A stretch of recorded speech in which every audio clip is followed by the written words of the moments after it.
talk to me about what you consider to be the basic supplements most people should at least be considering. I'm aware that this is incredibly individualized, but most people want to perform better, have some good energy, do well in the gym, so on and so forth. What are the areas in which most people should be at least looking at supplementation, or are there any at all?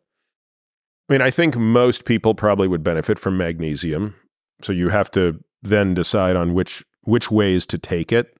I did a whole podcast on this because it is complicated, and you want to talk about the speed with which magnesium gets absorbed. Are you talking about organic, inorganic?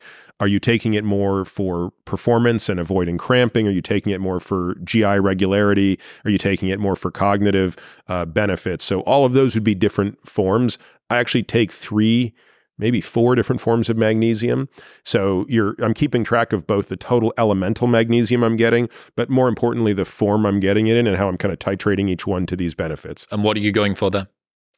All of the above, right? So it's GI function, it's muscle function. Which ones I'm taking? Yes. Yeah. So Slow Mag is my favorite for, as its name suggests, slowly absorbing magnesium. So, minimizing any PVCs and cramping, basically. For a person like me who's very active, sweats a lot, live in Austin. Then I take magnesium oxide, which is kind of more the GI version of that. And then I take magnesium L-threonate, which is the cognitive part of that. So that's the one that gives you better cognitive absorption. I'm trying to think if I take a 4th one. I probably have some magnesium and something else I'm taking, but those are the big 3. Okay. Magnesium? Yeah. Creatine, monohydrate. At? 5 grams daily. I don't think it matters when you take it, truthfully, but the most predictable and routine time for me to take it is during a workout. So just mixing it in with electrolytes and water and drinking it. Put it in with something else that you're already drinking. Exactly. Yeah. Otherwise, I'll forget to drink it. I can't remember. I think it was Tim Ferriss who was talking about some benefits from much higher doses of creatine, 10 to 20 grams a day. Have you looked at any of this? Have you seen any of this stuff? Yeah. I mean, look, when I was a kid, that's how you dosed it. You would load it. You would do 30 grams a day for a week. And then you'd go 30 grams a day for a week, and then down to 5 a day. Now, my last look at this literature said that was not necessary at all. And taking 5 a day, you'll very quickly get to your saturation levels and you're totally fine.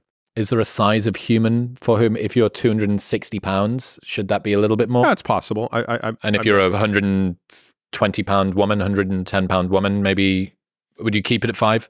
I mean, I do. And the only time I sort of tell people to dial it down is if they get GI upset from it, which some people do. Okay. Magnesium? Creatine? I think a lot of people probably could use a little bit of help with methylated B vitamins. Mm-hmm. Maybe some TMG.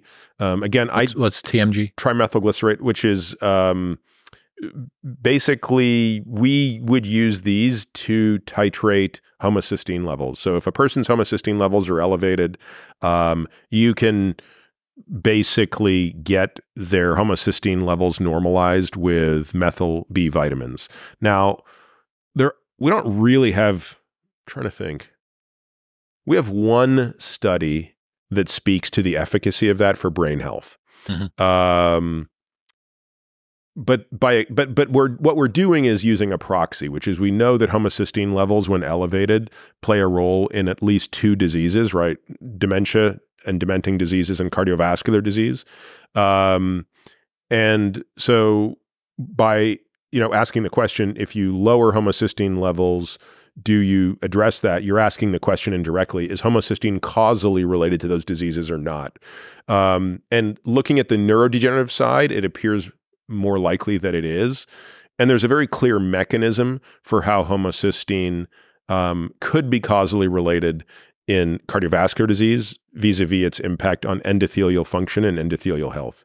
But I would say that that's kind of a soft recommendation.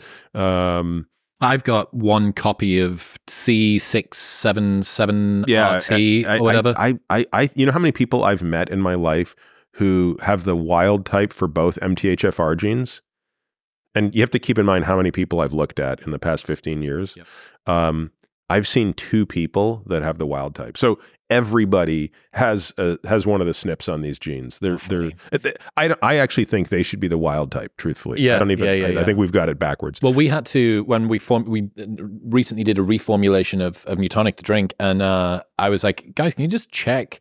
We're using natural folate for this, right? And they're like, yeah, we are. And I was like, we're using methylcobalamin, right? We're using methylated B12. And they're like, yeah, we are. But you just don't realize how many, especially if you are thinking about homocysteine levels, if you're thinking about how you're taking B vitamins, and you're not thinking about that. It's just totally not, oh, this could be like folic acid, or this could be the non-methylated version of the B vitamins. It's really interesting.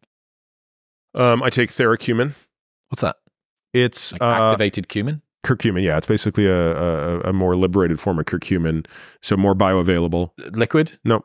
Capsules, yeah. Okay. What dose? Just more expensive. Good question.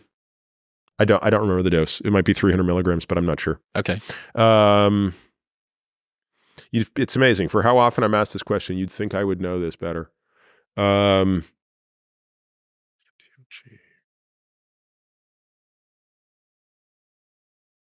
There's other things I just don't recall them. Magnesium. Yep. Creatine. Methylated B vitamins, if appropriate, to bring homocysteine in line. Yep.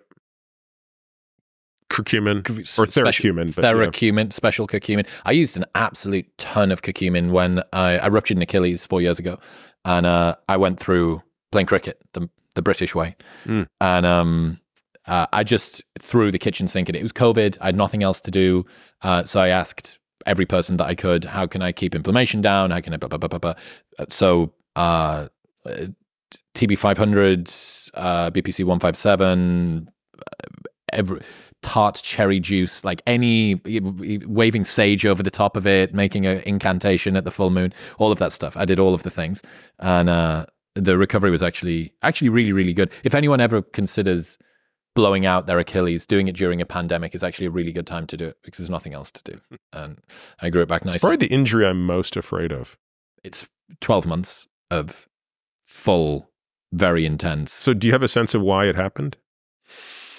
So I went back to as many people. I mean, this should be a public service announcement. If you used to play a sport when you were in your teens and you're now 35 or something, and you think, I'm going to pick that sport back up, very, very slowly reintegrate it. The number of friends that during their teenage years played basketball and then decide to go and play basketball now that they're 34, and they've spent the last 2 decades gaining muscle in the gym, and they're nearly twice as heavy as they were when they played this, and within the first couple of games, they blow out an MCL. The number of friends I've had, it's like a list of friends that have done this, just in my friend group. And for me, I did 1 training session to play cricket, performed sufficiently well during that session that I got invited to play on the Saturday, and then with a very limited warm-up, as normal sort of club cricket is, stepped out to bat and was having so much fun. It was great. The sun was shining. My dad was over the far side. We slowed the halt of wickets that we were losing. And I was like, this is the first time I've picked up a bat, apart from the net that I did on the Wednesday. This is the first time I picked up a bat in over a decade. And I'm like 35 not out. I'm playing really good shots. And I just pushed a single through the covers on the right-hand side and set off to run. And then as I felt something weird. Did you hear it? No, but there was shouting at the same time from the players on the fielding team. And then as I went to put my right foot on the floor, it was like if you tried to step on an inflatable waterbed on water, and it just went like that. And then the bastards ran me out.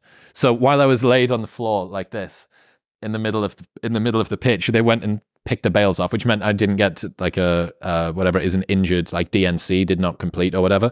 They actually ran me out, which was fine. That's okay. I think the reason that it would have happened was we'd done shuttle runs on the Wednesday.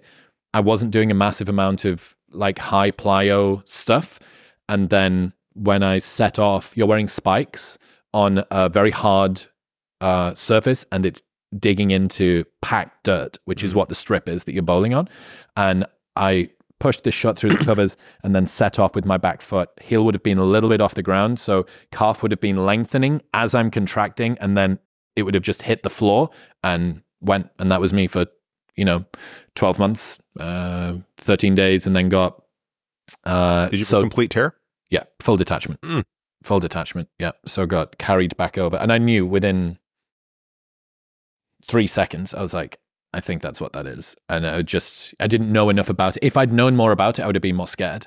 But on the flip side of that, my calf strength now and mobility, I've got really insane dorsiflexion. But for anyone that does do it or anyone that's done it recently, yeah, it's going to be a long rehab, or if it happens in future, it's going to be a long rehab and it's going to suck and you're going to feel a little bit unhappy about it. But my function, strength, power, everything is back to where it was, including muscularity. So if you looked at my calf, you're totally symmetric. I overshot it on my right, on the one that I busted, and then had to go and do more work on the left because I built that one back up. And yeah, I think good rehab plan, take your time getting back to it, and within 12 months, you'll be doing everything that you were able to do. And within 2 to 2.5 years, you won't know that it's there. The only way that you can tell is if you look or if you give it a squidge, because it's a girthy boy now. Yeah. But one of the things you haven't mentioned is omega-3s. Oh, thank you. I do take that as well. I'll keep you right. Talk to me about anything else I should be taking, because you're going to remind me. Rhonda Patrick was on the show. Big on omega-3s, really took me through some interesting stuff to do with ethyl esters versus the reactivated version. Yeah. I used to know this, and I don't know it anymore. What are you taking? I take Carlson's. I think there are a couple of brands out there, Nordic Naturals, That's Carlson's, what I'm using that are pretty good. And I've gone back and forth with them, and then you test your levels to kind of see where you're getting the most bang for your, by buck, I don't mean dollar, but how many of the horse pills you have to take. Yep. Do you know how many you're taking per day? I take 3 of the most potent one that they make, which I think is called Elite or Supreme or something like that. Whatever the most expensive one is, presumably. Yeah, but it's got the most EPA and DHA in it. Are you timing that particular? Is it with a fatty meal? Yeah, I mean, because my compliance is the most important thing. I have an AM and PM slide of things that I take. So I think I take 1 in the AM, 2 in the PM, or maybe it's the reverse. But the point is, I just know I used to take 2 and 2, but I've titrated it back a little bit. So I'm doing it based off what the EPA and DHA levels are in the red blood cell and the membrane. Yeah. Yeah, it's and I'm sort of trying to keep it between 10 and 12%. It's just, for me, cooking seafood at home is so rare. Like it's all of the other thing. Red meat, ground beef, even liver is more likely to do that than for me to actually think, oh, I should buy salmon. And it's just one of those things that kind of doesn't really appear to me. And I often try and do it when I go out for food. One thing I've fallen in love with over the last year is oysters. Dude, I love oysters now. This is what being an adult is. You drink coffee and you have oysters. But I've really enjoyed that. But at home, it just doesn't factor. So for me, supplementation when it comes to that, I think is probably really important. I think so. In other news, this episode is brought to you by Momentous. Trust really is everything when it comes to supplements. And that is why I rely on Momentous. They have the most rigorous third-party testing of any supplement company that I have ever found. Everything that they make is NSF certified for sport, meaning that even Olympic athletes can use it, and that ensures that what they say is in the packet is actually in the packet. Their sleep packs are one of my favorite products, which I use every single night before bed. They contain only the most evidence-based ingredients at perfect doses to help you fall asleep on a nighttime, stay asleep throughout the night, and wake up feeling more rested and revitalized in the morning. Best of all, there is a 30-day money-back guarantee, so you can buy it completely risk-free. Try it for 29 days, and if you do not like it, they will give you your money back. Right now, you can get a 20% discount on everything site-wide by going to the link in the show notes below or heading to livemomentous.com/modernwisdom and using the code modernwisdom at checkout. That's live, momentos.com/modernwisdom and the code modernwisdom at checkout.